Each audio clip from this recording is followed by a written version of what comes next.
ফাতেমা রাদিয়াল্লাহু তাআলা আনহা সাইয়্যিদাতুন নিসাই আহলিল জান্নাহ, যার উপাধি। এত দামি একজন মহিলা, যার সম্পর্কে আল্লাহর পয়গম্বর বলেন ফাতেমাতু বিযআতু মিন্নি। আল্লাহর নবী বলেন ফাতেমা আমার শরীরের একটা অংশ। ফাতেমাকে নবীজি খুব বেশি মহব্বত করতেন। হযরত আলী রাদিয়াল্লাহু তাআলা আনহুর সহধর্মিণী, যেই ফাতেমার গর্ভ থেকে আল্লাহ পাক রব্বুল আলামিন জন্ম দিয়েছেন, জান্নাতে পুরুষদের লিডার যিনারা হবেন হযরত হাসান হুসাইন রাদিয়াল্লাহু তাআলা আনহুমা। জান্নাতে পুরুষদের লিডার যিনারা হবেন হাসান হুসাইন রাদিয়াল্লাহু তাআলা আনহুমা, এই দুজনের আম্মা হযরত ফাতেমা। ফাতেমা কেমন পর্দাশীল নারী ছিলেন, ফাতেমার আমল কেমন ছিল। ফাতেমার আমলের কারণে আল্লাহ পাক রব্বুল আলামিন বিশ্ব নবীর মাধ্যমে সুসংবাদ শোনাইয়া দিয়েছেন, নবী গো আপনার মেয়ে ফাতেমাকে সুসংবাদ দেন, আমি আল্লাহ জান্নাতে মহিলাদের সরদারনি বানাইয়া দিলাম। ওই ফাতেমা রাদিয়াল্লাহু তাআলা আনহা যেদিন পৃথিবীর থেকে বিদায় হয়ে যাবেন, এর আগের রাত্রে উনি স্বপ্নে দেখেন আল্লাহর নবী ফাতেমার ঘরে ঢুকছেন। স্বপ্নে দেখতেছেন অন্ধকারের মাঝে নবীজি ঘরের ভিতরে কাকে যেন খুঁজতেছেন, তালাশ করেন। স্বপ্নের মাধ্যমে ফাতেমা রাদিয়াল্লাহু তাআলা আনহা জিজ্ঞাসা করেন, আব্বা আপনি কাকে খুঁজেন, কি খুঁজতেছেন? আল্লাহর নবী বলেন, মারে আমি তোমাকেই খুঁজতেছি, আমি তোমাকেই তালাশ করি। ফাতেমা রাদিয়াল্লাহু তাআলা আনহা জিজ্ঞাসা করলেন, এ আব্বা কি হয়েছে? স্বপ্নের মাধ্যমে কিন্তু জিজ্ঞাসা করতেছেন। আল্লাহর নবী বলেন, হে মা ফাতেমা, তোমাকে এই সংবাদ দেওয়ার জন্য আসছি, আগামীকাল তো তুমি রোজা রাখবা, সেহরি খাইবা তোমার স্বামী আলীর দস্তরখানায়, আগামীকাল তুমি রোজা রাখবা। মারে আগামীকালের ইফতার তুমি করবা তোমার আব্বা মুহাম্মদুর রাসূলুল্লাহর সাথে জান্নাতি দস্তরখানা। এমনি ফাতেমার ঘুম ভেঙে গেল। ফাতেমা রাদিয়াল্লাহু তাআলা আনহা বুঝতে পেরেছেন আজকে আমার মরণ হবে, আমি দুনিয়ার থেকে বিদায় হয়ে যাব। এখন আমি যদি এই স্বপ্নের কথাটা আমার স্বামীকে আমি শোনাইয়া দিই, আমার স্বামী যদি এই স্বপ্নটা শুনে, আজকে আমার স্বামী সেহরি খেতে পারবে না। এই ফাতেমা সেহরির আগে এই স্বপ্নটা হযরত আলী রাদিয়াল্লাহু তাআলা আনহুকে শোনায় না। ফাতেমা রাদিয়াল্লাহু তাআলা আনহা সেহরি রান্না করলেন, সেহরি খাইলেন। আলী রাদিয়াল্লাহু তাআলা আনহু চলে গেলেন মসজিদে নববীতে ফজরের নামাজ পড়ার জন্য। ওইদিকে হযরত ফাতেমা রাদিয়াল্লাহু তাআলা আনহা ফজরের নামাজ পড়ে জায়নামাজ থেকে উইঠা রান্না করে গেছেন। বড় একটা পাতিলার মাঝে বেশি করে পানি চুলাতে বসাইছেন, আর অন্যদিকে আরেকটা পাতিলার মাঝে বেশি করে আটা দিয়া খামির বানাইতেছেন। আরেকদিকে হাসান হুসাইন রাদিয়াল্লাহু তাআলা আনহুমা এই দুজনের ময়লা কাপড়গুলা পরিষ্কার করার জন্য আরেকটা পাতিলায় আরেকটা পাত্রের মধ্যে উনি ভিজাইছেন, কাপড় পরিষ্কার করবেন। এক কথায় হযরত ফাতেমা রাদিয়াল্লাহু তাআলা আনহা কাজে ব্যস্ত হয়ে পড়লেন, রান্নাঘরের কাজে। ওইদিকে হযরত আলী রাদিয়াল্লাহু তাআলা আনহু মসজিদ থেকে আইসা দেখেন ফাতেমা জায়নামাজে নাই।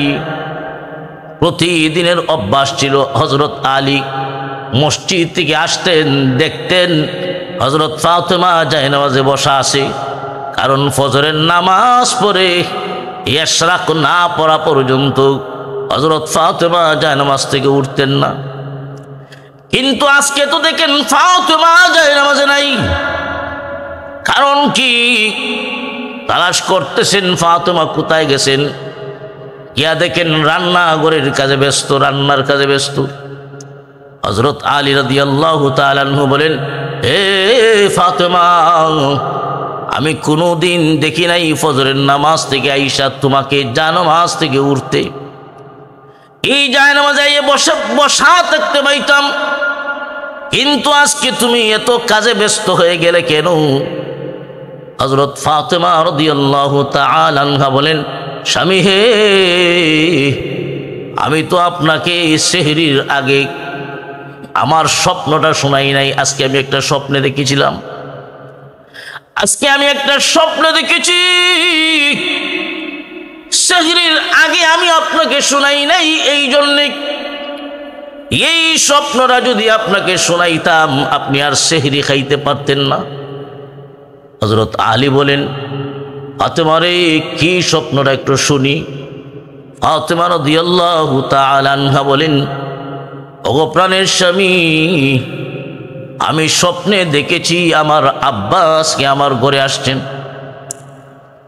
বিশ্বনবী আজকে আমার ঘরে আসছেন। আমার আব্বা ঘরের ভিতরে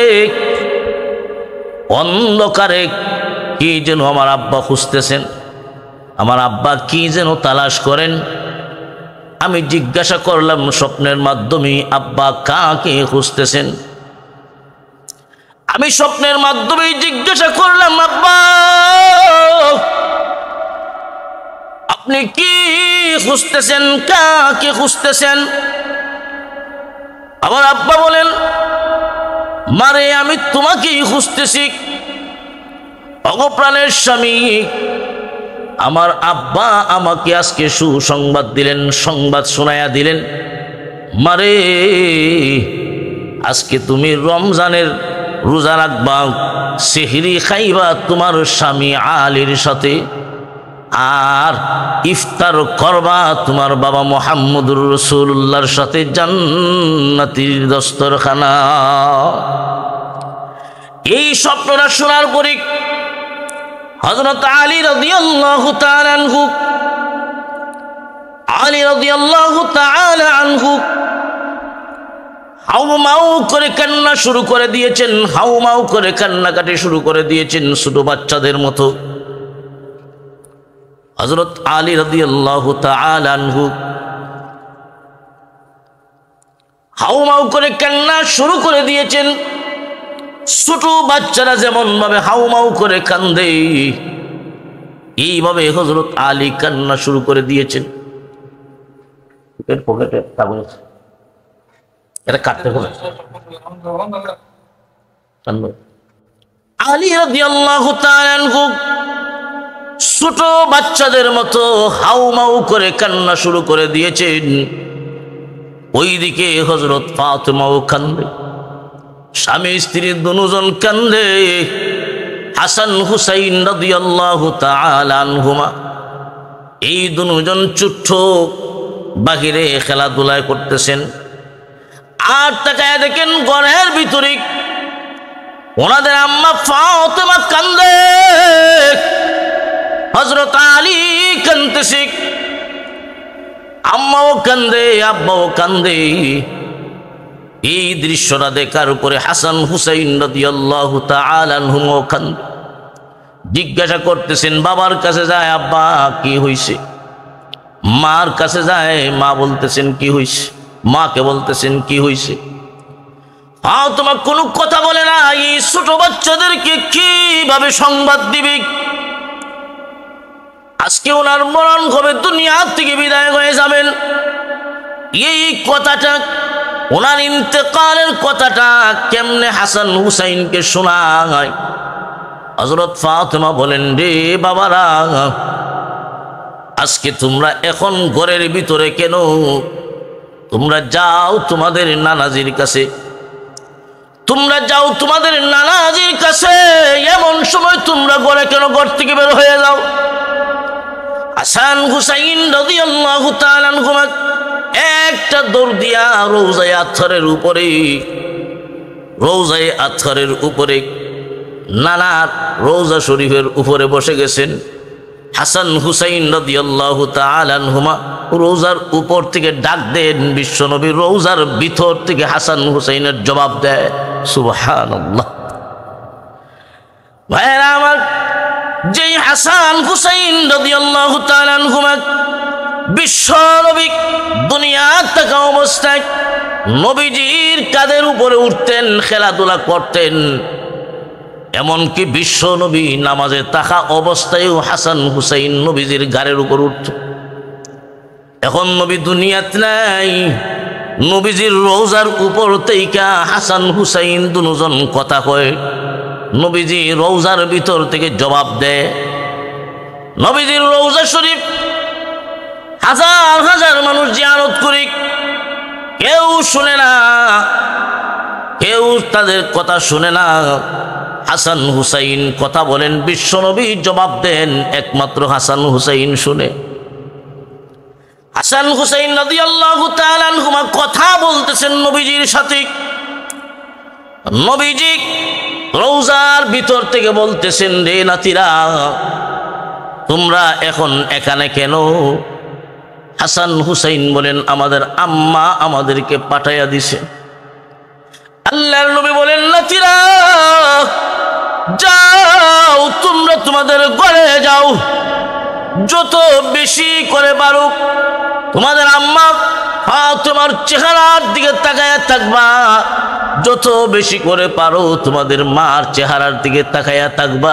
কেন রে হাসান হুসাইন, আজকের দিনের পরে তোমাদের আম্মাকে তোমরা আর দেখতে পাইবা না। এই কথাটা শুই না হাসান হুসাইন রাদিয়াল্লাহু তাআলা আনহুমা দুজন চলে আসছেন ঘরের ভিতরে। ফাতেমা জিজ্ঞাসা করেন, তোমরা কেন আসছো? হাসান হুসাইন ডাক দিয়া বলেন, আমরা আসল ঘটনা জেনে ফেলেছি। আমাদের নানাজি বলেছেন আপনার চেহারার দিকে বেশি করে আজকে তাকাইতাম, আপনার চেহারার দিকে তাকাইয়া থাকতাম। ও মা, নানাজি বলেছেন আজকের দিনের পরে বুঝি আপনাকে আর দেখতে পাবো না। এই কথা শোনার পরে হাসান হুসাইন রাদিয়াল্লাহু তাআলা আনহুমা দুজন কান্না শুরু করে দিয়েছেন। ফাতেমা হাউমাউ করে কান্দে, হযরত আলী কান্নাকাটি করে, কান্নার রুল পড়ে গেল। ওইদিকে ফাতেমা রাদিয়াল্লাহু তাআলা আনহা এমনিতেই অসুস্থ ছিলেন। কিছুক্ষণের ভিতরেই ওনার শরীরে একটু জ্বর থাকা অবস্থায় ফাতেমার শরীরে কম্পন শুরু হয়ে গেল। কাঁপতেছেন, ফাতেমা কাঁপতেছেন, বিছানায় পড়ে গেলেন। কিছুক্ষণের ভিতরেই ফাতেমা রাদিয়াল্লাহু তাআলা আনহার জ্বর প্রচন্ড হয়ে গেল। এমন ব্যথা বেদনা, ফাতেমা বিছানায় পড়া, ফাতেমা শুয়ে আছেন, হাসান হুসাইন কান্দে, ফাতেমা কান্দে। আর হাসান হুসাইনকে বলেন, বাবারে তোমাদের আব্বাকে ডাক দাও। স্বামীকে ডাকার জন্য বলতেছেন, তোমার আব্বাকে বলো আসার জন্যে। হযরত আলী রাদিয়াল্লাহু তাআলা আনহু যখন আসলেন, এমনি ফাতেমা হযরত আলীর হাতের মধ্যে ধরে বলেন, স্বামী হে, আমি তো আজকের দিনের পরে আর দুনিয়ায় থাকবো না। ওগো প্রাণের স্বামী, আপনি আমার সঙ্গে দুইটা কথা ওয়াদা দিন, দুইটা ওয়াদা দিন। এক নাম্বার ওয়াদা হলো, আমি আপনার সাথে ঘর সংসার করা অবস্থায় বিবাহের পর থেকে এই পর্যন্ত আমি আপনার সাথে ঘর সংসার করেছি, আপনার স্ত্রী হয়েছি। আমার কথাবার্তায়, আমার আচার আচরণে আপনাকে অনেক কষ্ট দিয়েছি। ভগপ্রাণের স্বামী, আপনি কথা দিন আমাকে আপনি মাফ করে দিবেন। কারণ আপনি যদি মাফ না দেন, কিয়ামতের কঠিন ময়দানে আমার আব্বা রাহমাতুল্লিল আলামিন, রাহমাতুল্লিল আলামিনের মেয়ে হওয়ার কারণে আপনি যদি আল্লাহর কাছে অভিযোগ করেন, হাসরের মাঠে লক্ষ কোটি মানুষ এই কথাটা জানবে, বিশ্ব নবীর মেয়ে ফাতেমা উপর স্বামীর অভিযোগ, আমার আব্বা কলঙ্কের দাগ লাগবে, আপনি আমাকে ক্ষমা করে দিন। আলী রাদিয়াল্লাহু তাআলা আনহু বলেন, ফাতেমা আমি কথা দিলাম তোমার উপর আমার কোনো অভিযোগ নাই, তোমারে আমি তোমাকে মাফ করে দিলাম। আর 2 নম্বর আরেকটা কথা, স্বামী আমি যেহেতু পৃথিবীর থেকে বিদায় হয়ে যাব, আপনি এলান না করেই যেই পরিমাণ আপনারা যারাই আছেন আমার দাফনের ব্যবস্থা করবেন, তবে আমাকে রাত্রিবেলায় দাফন করবেন, রাত্রিবেলায় দাফন করবেন। তার কারণগুলো অগপ্রাণের স্বামী রাত্রিবেলায় দাফন করবেন। হযরত আলী বলেন, এটা কেন? তুমি তো বিশ্ব নবী দু জাহানের সর্দারের মেয়ে, মানুষেরা তোমার জানাজার নামাজ পড়ার জন্য আসবে। ফাতেমা বলেন, স্বামী কেন গো আপনি এলান করবেন না? কেন রাত্রিবেলায় দাফন করবেন? মানুষ যদি বেশি হাজির হয় আমার জানাজায় অংশগ্রহণ করে, আমি যদিও কাফন পরা অবস্থায়, আমার শরীরের গায়ের রং দেখা যাবে না, আমার চেহারা দেখা যাবে না, কিন্তু এই কাফনের কাপড় পরিধান করার পরেও আমি ফাতেমার দেহটা কতটুকু লম্বা এবং কতটুকু মোটা ছিল এই অনুমানও যেন কোনো সাহাবী করতে না পারে। সুবহানাল্লাহ। নবীজির মেয়ে ফাতেমার পর্দা কেমন ছিল? ফাতেমা এটাকেও পর্দার অন্তর্ভুক্ত মনে করেন, এটাও আমার পর্দা নষ্ট হবেই, তাই আমি চাই না কোনো সাহাবী আমি ফাতেমার দেহটা কতটুকু লম্বা ছিল এটাও যেন বুঝতে পারে। এই 2টা ওয়াদা হযরত আলী রাদিয়াল্লাহু তাআলা আনহু বলেন, ঠিক আছে। এমনি হযরত আলী বলেন, ফাতেমা আমি তোমাকে বিয়ে করার পর থেকে তোমাকে নিয়ে ঘর সংসার করেছি, আজ পর্যন্ত ঘর সংসার করেছি, আমি কখনোই তোমাকে তোমার চাহিদা মতে খাবার দিতে পারি নাই, আমি তোমাকে তোমার প্রয়োজন অনুসারে প্রয়োজন মিটাতে পারি নাই। রে ফাতেমা, তুমি দু জাহানের সর্দারের মেয়ে, আমি তোমার উপযুক্ত নই, এরপরেও আমার সাথে ঘর সংসার করার পর থেকে আমি তোমাকে তোমার চাহিদা মিটাতে পারি নাই, খাবারের চাহিদা মিটাতে পারি নাই, এই জন্যে আমিও তোমার কাছে ক্ষমা চাই, মাফ চাই। স্বামী স্ত্রী একে অন্যের কাছে মাফ চান, স্বামী স্ত্রী একে অন্যের কাছে মাফ চান। আলী রাদিয়াল্লাহু তাআলা আনহু হাউমাউ করে কান্দে, এমন ভাবে কান্দে ছোট বাচ্চারা যেমন হাউমাউ করে কান্নাকাটি করে। কেন কাঁদবে না?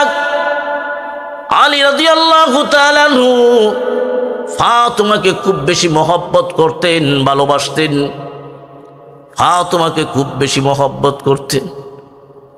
যেই স্বামী স্ত্রীর মায়া মহব্বত পৃথিবীর ইতিহাসে স্বর্ণালী অক্ষরে লেখা থাকবে, মুসলমান ইমানদার সবাই জানে ফাতেমা এবং আলীর দাম্পত্য জীবনের কাহিনী। অভাব অনটনের মাঝে দিন কাটে, কিন্তু কোনোদিন ফাতেমা আলীর উপর অভিযোগ করে নাই। অভাব অনটনের মাঝে দিন কাটতেছে, একজন আর একজনের উপর কোনো অভিযোগ নাই। ফাতেমা রাদিয়াল্লাহু তাআলা আনহাকে খুব বেশি মহব্বত করতেন, এই কারণেই ফাতেমা ইন্তেকালের পরে হযরত আলী রাদিয়াল্লাহু তাআলা আনহু বেশিরভাগ সময় ফাতেমার কবরের কাছে গিয়ে বসে থাকতেন। আল্লাহু আকবার, আল্লাহু আকবার। হযরত আলী ফাতেমার কবরের কাছে গিয়ে বসে থাকতেন, কবিতা আকারে, ছন্দ আকারে উনি বলতেন, ফাতেমার কবরের পাশে বসে বসে উনি বলতে থাকতেন, হাবিবুন গাবা আন আইনি ওয়া জিসমি ওয়া আন কলবি হাবিবি লা ইয়াগীবু। হাবিবুন গাবা আন আইনি ওয়া জিসমি ওয়া আন কলবি হাবিবি লা ইয়াগীবু। হাবিবুন লাইসা ইয়াদিলুহু হাবিবুন ওয়া মা লিসাওয়াহু কলবি নসিবু। হযরত আলী ছন্দ আকারে বলতেন, হাবিবুন গাইবা আল আইনি ওয়া জিসমি, হে বন্ধু ফাতেমা, তুমি আমার এমন বন্ধু, তুমি আমার চোখের আড়াল হয়ে গেছো, আমার চোখের দৃষ্টি থেকে অদৃশ্য হয়ে গেছো, আমার শরীর থেকে তুমি অদৃশ্য হয়ে গেছো, কথা ঠিক। ফাতেমা রে, তুমি তো আমার এমন বন্ধু, আমার অন্তর থেকে তুমি অদৃশ্য হতে পারো নাই। হাবিবুন লাইসা ইয়াদিলুহু হাবিবুন ওয়া মা লিসাওয়াহু ফি কলবি নসিবু। হযরত আলী বলেন, কবিতা আকারে বলেন, ফাতেমা তুমি এমন বন্ধু, তোমার সমকক্ষ কেউ নাই, তোমার মতো কেউ হতে পারে না। আমার অন্তরে তুমি ছাড়া আর কেউ নাই, আমার অন্তরে তুমি ছাড়া কেউ নাই, কেউ নাই। হযরত আলী রাদিয়াল্লাহু তাআলা আনহু তোমার কবরের পারে, তোমার কবরের পাশে উনি বসে থাকতেন বেশিরভাগ সময়। এত মায়া আর মহব্বত ছিল স্বামী স্ত্রীর মাঝে, এত মায়া আর মহব্বত। আর আমরার দেশও জামাই বউ বোঝা যায় আওয়ামী লীগ আর বিএনপি, একজন আরেকজনের সাথে ঝগড়া, দিনে ঝগড়া, রাত্রে বাও, সারাদিন ঝগড়া করি, আর রাত্রে আসলেই দেখা যায় খুব মিল, কারণ এটা স্বার্থের মিল। আর অনেক স্বামী স্ত্রী এমন আছে, একটা ঘটনা এমন জানা আছে, স্বামী স্ত্রী দুজন চাকরি করে, দুজনেই চাকরি করে, বৃহস্পতিবার আইলে ছুটি হয়, মাঝখানে একদিন শুক্রবার। এই শুক্রবারে স্বামী স্ত্রী দুইজন এক জায়গায় জমা হয়, এক জায়গায় এক বাসায় থাকে। আর সারা সপ্তাহ দুইজন দুই জায়গায় চাকরি করে। বৃহস্পতিবার স্বামী স্ত্রী দুজন যখন বাসায় আসে, স্ত্রী এমন, ওই যে স্বামী আসলো এক সপ্তাহ পরে, কত আনন্দ কত উল্লাস করবে, কিন্তু স্ত্রী এমন, স্বামী আসা মাত্রই কোনো একটা ঘটনাকে কেন্দ্র করে ঝগড়া লাগা দেয়। বৃহস্পতিবার শেষ, শুক্রবারও শেষ। এমন ঝগড়াটে নারী, ফিতনাবাজ নারী। আল্লাহর পয়গম্বর বলেন, আমার উম্মতের মাঝে আমি নারী জাতীয় ফিতনা ছাড়া আর কোনো ফিতনা রাইখা যায় নাই। সবচাইতে বড় ফিতনা হলো নারী জাতীয় ফিতনা। ওই সমস্ত নারীরা ফিতনার কারণ যারা ঝগড়াটে নারী। এজন্য মা বোনেরা খুব ভালো করে শুনে রাখবেন, খুব ভালো করে মনে রাখবেন গো। তুমি ফাতেমার জীবন ইতিহাস তালাশ করো, তাদের দাম্পত্য জীবন কেমন ছিল। কোনোদিন স্বামীর উপর অভিযোগ করে নাই।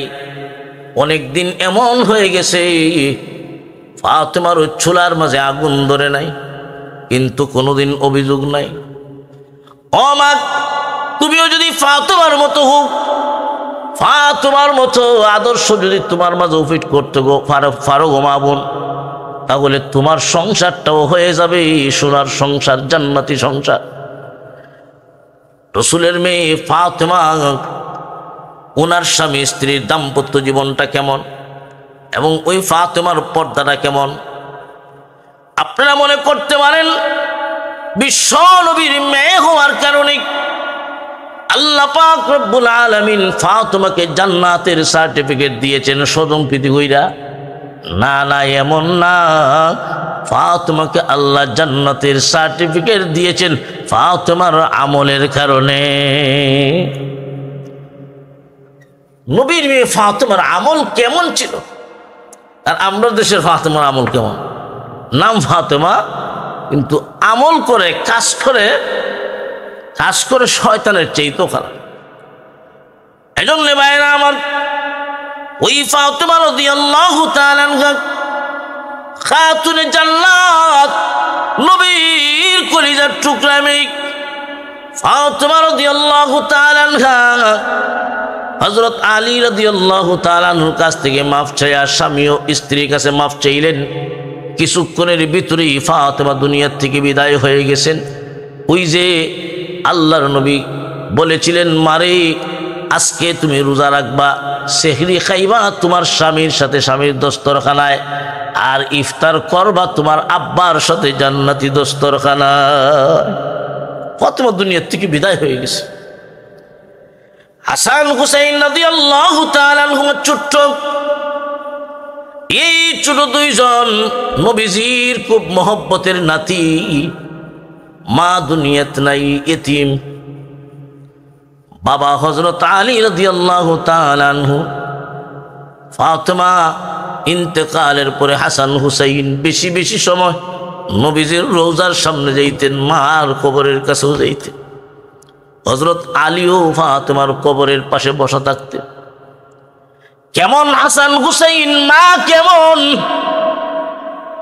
আর ফাতেমা রাদিয়াল্লাহু তাআলা আনহা কেমন মহিলা, ওনার মা কেমন, খাদিজাতুল কুবরা রাদিয়াল্লাহু তাআলা আনহা, যার উপাধি ছিল তাহিরাতুন নিসা। খাদিজাতুল কুবরা যেমন মহিলা, তার গর্ভ থেকে আল্লাহ জন্ম দিয়েছেন খাতুনে জান্নাত ফাতেমা। আর ওই ফাতেমা কেমন মহিলা, ফাতেমার গর্ভ থেকে আল্লাহ জন্ম দিয়েছেন সাইয়্যিদা শাবাবি আহলিল জান্নাহ। জান্নাতে পুরুষদের লিডার হাসান হুসাইন রাদিয়াল্লাহু তাআলা আনহুমা। এই জন্যে ও মা বোনেরা, তুমি যদি চাও তোমার সন্তান বড় কিছু হোক, পর্দা ছাড়া কোনো বিকল্প রাস্তা নাই। খাদিজাতুল কুবরা যেমন পর্দাসীন সতী নারী ছিলেন, খাদিজাতুল কুবরার উপাধি ছিল তাহিরাতুন নিসা।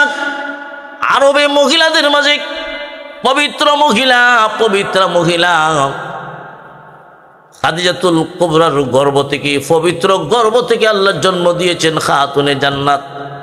আর ওই খাতুনে জান্নাত কেমন পর্দাসীন নারী ছিলেন, কেমন পর্দাসীন নারী ছিলেন, যার পর্দার কথা মুসলমান অনেকেই জানে। ওই ফাতেমার গর্ভ থেকে আল্লাহ পাক রব্বুল আলামিন জন্ম দিয়েছেন সাইয়্যিদা শাবাবি আহলিল জান্নাহ, জান্নাতে পুরুষদের লিডার হাসান হুসাইন রাদিয়াল্লাহু আনহুমাকে। হে মা বোনেরা, এই জন্যে সন্তান যদি ভালো হতে হয়, তাহলে এক নাম্বার শর্ত হলো মানুষ সৃষ্টির যেই ফ্যাক্টরি, মানুষ তৈরি করার যেই কারখানা, ফ্যাক্টরি, এই ফ্যাক্টরি যত ভালো হবে তার মাল তত ভালো হবেই। ফ্যাক্টরি যদি খারাপ হয়, মাল খারাপ হবে। যেমন বর্তমান আমরা সমাজ খাওয়া দাওয়ার কিছু কোম্পানি আছে, ফ্যাক্টরি আছে বর্তমানে, অলিম্পিক, অল টাইম, এইগুলা অনেক সময় দেখবেন কোম্পানির নামটা দেখে, ফ্যাক্টরির নাম দেখে মনে মনে এটা ধারণা হয়ে যায় মালটা বড় ভালো, ঠিক না ভাই? ঠিক। এই জন্যে ফ্যাক্টরি যত ভালো হবে তার মাল তত ভালো হবে আশা করা যায়। আর ফ্যাক্টরি যদি খারাপ হয়, মাল ভালো হবে এটা আশা করা যায় না। এই জন্যে মা বোনেরা, পর্দার কোনো বিকল্প নাই, তুমি পর্দা করো। কারণ একটা মহিলার চারটা অবস্থান। এক নাম্বার হলো তার বাবা, দুই নাম্বার হলো তার ভাই, তিন নাম্বার হলো তার স্বামী, চার নাম্বার হলো তার সন্তান। একটা মহিলাকে বিয়া শাদী দেওয়ার আগ পর্যন্ত বাবার উপর দায়িত্ব হলো ওই মেয়েকে পর্দার মাঝে রাখা। বাবা দুনিয়ার থেকে বিদায় হবার পরে ভাইয়ের কাছে দায়িত্ব পর্দার উপরে রাখা। যখন বিবাহ দেওয়া হয়, পর্দার উপর রাখা হলো স্বামীর দায়িত্ব, পর্দার ব্যবস্থা করে দেওয়া এটা স্বামীর দায়িত্ব। স্বামী যখন পৃথিবীর থেকে বিদায় হয়ে যায়, ওই দায়িত্বটা সন্তানের উপর। একটা মহিলা বাবার ঘরে থাকলো, বাবা পর্দার তালিম দিল না, পর্দার উপর গুরুত্ব দিল না, বেপর্দায় চালাইল। বাবা বিদায়ের পরে ভাইয়ের দায়িত্ব, কিন্তু ভাইও পর্দার জন্য কোনোদিন কথা বলে না।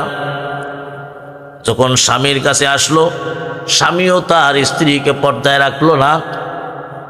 যখন স্বামী দুনিয়ার থেকে বিদায় হয়ে গেল, সন্তানের দায়িত্ব। সন্তান তার মাকে পর্দায় রাখলো না। একটা মহিলার সারাটা জীবন বড় চলে গেল বেপর্দা অবস্থায়। ওই মহিলাকে কিয়ামতের কঠিন ময়দানে আল্লাহর আদালতে যখন হাজির করা হবে, এই মহিলা তখন ডাক দিয়া বলবে, প্রভু গো, আমার প্রথম জীবন বাবার কাছে, এরপরে ভাইয়ের কাছে, এরপরে স্বামীর কাছে, এরপরে আমার সন্তানের কাছে। আমার বাবা আমাকে পর্দা শিখায় নাই, আমার ভাই আমাকে পর্দা শিখায় নাই, আমার স্বামী আমাকে পর্দা শিখায় নাই, আমার সন্তান আমাকে পর্দা শিখায় নাই। আল্লাহ আমাকে জাহান্নামে দেওয়ার আগে আমার বাবাকে জাহান্নামে দাও, আমার ভাইকে জাহান্নামে দাও, আমার স্বামীকে জাহান্নামে দাও, আমার ছেলেকে জাহান্নামে দাও। কিয়ামতের কঠিন ময়দানে ওই মহিলা আল্লাহর আদালতে বাবার বিরুদ্ধে সাক্ষী দিবে, বাবার বিরুদ্ধে অভিযোগ করবে, ভাইয়ের বিরুদ্ধে অভিযোগ করবে, স্বামীর বিরুদ্ধে অভিযোগ করবে, সন্তানের বিরুদ্ধে অভিযোগ করবে। এই জন্যে ভাইয়েরা আমার, আমরা যারা বাবা, আমাদের দায়িত্ব হলো আমাদের মেয়েকে পর্দার উপর রাখা, আমাদের মেয়েকে পর্দা শিক্ষা দেওয়া। আমরা যারা ভাই, আমাদের বোন আছে, আমি ভাই, দায়িত্ব হলো আমার বোনকে আমি পর্দার শিক্ষা দেওয়া, পর্দার শিখাবো, পর্দার উপর চালানোর জন্যে আমি তালিম দিব, এটা আমি ভাইয়ের দায়িত্ব। আমরা যারা স্বামী, আমাদের স্ত্রীকে পর্দার উপরে চলার ব্যবস্থা করে দেওয়া, এটা আমাদের দায়িত্ব। আমরা যারা সন্তান, আমাদের মাকে আমরা পর্দায় রাখবো, পর্দা শিখাবো, পর্দার তালিম দিব, এটা আমাদের দায়িত্ব। ঠিক না বেঠিক? এই জন্যে ভাইরা আমার, পর্দা ছাড়া বিকল্প কোনো রাস্তা নাই। পর্দা এমন একটা বিধান, পর্দার মাধ্যমে মহান আল্লাহ বস্তুকে দামি বানায়। যেমনভাবে মানুষ দামি, মানুষের খাবার আল্লাহ তৈরি করেন পর্দা দিয়া, কুদরতি পর্দা। আপনি যা খাবেন, মানুষের খাবার আল্লাহ কুদরতিভাবে যা তৈরি করেন, সব দেখবেন উপরে পর্দা লাগানো আছে। আম খাইন, কলা খাইন, যা খাবেন সব কিছু আল্লাহ কুদরতি পর্দা প্যাকেট সিস্টেম করে তোমার সামনে হাজির করেন। কেন জানোস রে? তুমি না বনি আদম ওয়ালা